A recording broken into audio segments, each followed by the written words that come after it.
شام کے وزیر خارجہ کا پاکستان کا تاریخی دورہ، دو طرفہ تعلقات میں نئے باب کا آغاز، خطے کے ممالک پاکستان کے ساتھ سیاسی، معاشی اور سیکورٹی تعاون بڑھانے میں گہری دلچسپی لے رہے ہیں۔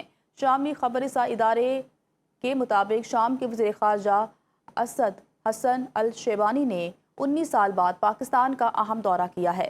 دمشق اور اسلام آباد کے درمیان سیاسی، سیکورٹی اور اقتصادی تعاون کو مزید مضبوط بنانے پر تبادلہ خیال کیا گیا۔ پاکستان نے شام کی خود مختاری، علاقائی سالمیت اور مقبوضہ گولان کے معاملے پر شام کے موقف کی بھرپور حمایت کا اعادہ کیا۔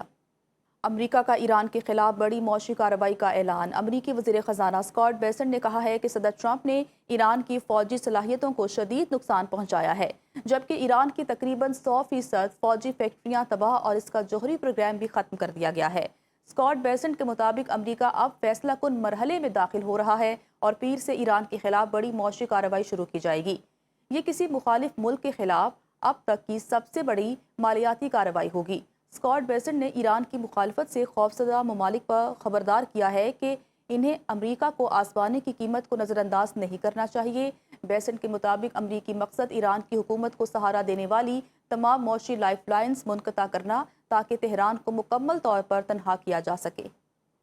امریکی سینٹرل کمانڈ کے مطابق بحیرہ عرب میں ایران کے خلاف امریکی بحری ناکہ بندی کے تحت کارروائیاں جاری ہیں، جہاں گائیڈڈ میزائل اور ڈسٹرائر USS جان بحری اور فضائی سرگرمیوں کی نگرانی کر رہا ہے۔ امریکی حکام نے تصدیق کی ہے کہ 23 اگست تک ہونے والی ان کارروائیوں کے دوران 70 تجارتی بحری جہازوں کا رخ موڑا گیا، 3 کو ناکارہ بنایا گیا، جبکہ 2 جہازوں پر سوار ہو کر تلاشی اور کارروائی عمل میں لائی گئی۔ دشمن نے ایران میں حکومت کا تختہ الٹنے کا منصوبہ بنایا تھا، وہ ایران کو بھی وینزویلا بنانا چاہتے تھے۔ صدر مسعود پزشکیان کہتے ہیں، ہماری طاقت اور اتحاد نے دنیا کو حیران کر دیا۔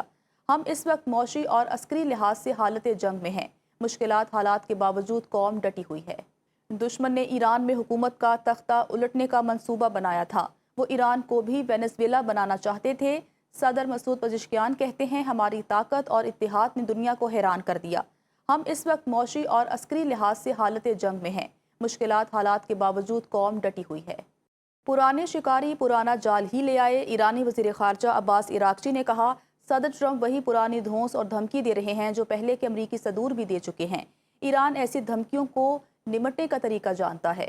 فوجی کارروائیوں اور حملوں سے ایران کو فتح نہ کیا جا سکا، جس کے بعد معاشی بائیکاٹ کی دھمکیاں دی جا رہی ہیں۔ یہ ٹرمپ انتظامیہ کی شدید مایوسی کی عکاسی کرتا ہے۔ امریکہ کو سمجھ لینا چاہیے ایران کے ساتھ احترام، انصاف اور وقار کے ساتھ حل تلاش کرنے کے سوا اور کوئی چارہ نہیں۔ ایران کے خلاف امریکی دباؤ اور معاشی جنگ کی حکمت عملی پر خود سابق امریکی عہدیداروں کی جانب سے سوالات اٹھنے لگے ہیں۔ سابق امریکی وزیر دفاع لیون پینیٹا کا کہنا ہے کہ معاشی دباؤ ایران کو ہتھیار ڈالنے پر مجبور نہیں کر سکتا۔ اپنے ہرمز کی صورتحال نے امریکہ سمیت عالمی معیشت کے لیے بھی مشکلات بڑھا دی ہیں۔ دوسری جانب سابق امریکی فوجی افسر کرنل سیڈرک لیٹن نے خبردار کیا کہ ایران کو خوراک اور طبی سامان کی فراہمی روکنے کی کوشش نہ صرف انسانی بحران کو جنم دے سکتی ہے، بلکہ جدید جنگی قوانین کے تحت اسے ممکنہ جنگی جرم بھی تصور کیا جا سکتا ہے۔